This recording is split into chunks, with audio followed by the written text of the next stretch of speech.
अपनों की चाहत में मिलावट थी इस कदर, तंग आके दुश्मनों को मनाने चला गया। वो इंसान कभी भी आपकी कदर नहीं करेगा जिसके लिए आप हमेशा झुकते रहोगे। अक्सर खुश होंठों से ही होती हैं मीठी बातें, प्यास बुझ जाए तो अल्फाज और इंसान दोनों बदल जाया करते हैं। हकीकी दर्द वो होता है जो दूसरों के दर्द को देखकर महसूस होता हो, वरना अपना दर्द तो जानवर को भी महसूस होता है।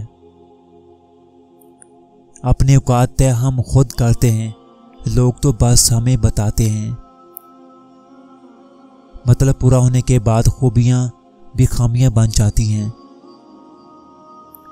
कभी कभी ठोकरें अच्छी होती हैं, एक तो रास्ते की रुकावटों का पता लग जाता है और सबसे बढ़कर संभलने वाले हाथों का पता चल जाता है।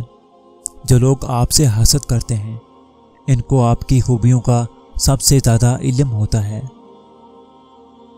जो लोग आपकी पीठ पीछे बुराई करते हैं, वो आपकी अच्छाइयों से खौफज़दा होते हैं। जो लोग आपको हारा हुआ देखना चाहते हैं, दर हकीकत वो लोग आपसे जीत नहीं सकते। अपनी औलाद को अपना दोस्त बनाकर अच्छा इंसान बना दो, वरना बुरे लोग अपना दोस्त बनाकर उन्हें बुरा इंसान बना देंगे। रिश्ता इंसानों से बनाया जाता है। रिश्ते की आड़ में सांप से पाला पड़ जाए तो रिश्ता ख़त्म कर दें। ये मत सोचें ताल्लुक़ कितना पुराना और कितना ज़्यादा था। अकेले रहने से या अकेले होने से, किसी को खो देने से या टूट जाने से कभी नहीं घबराना, क्योंकि ऐसा होने से रब मिलता है तो फिर सब मिल जाता है।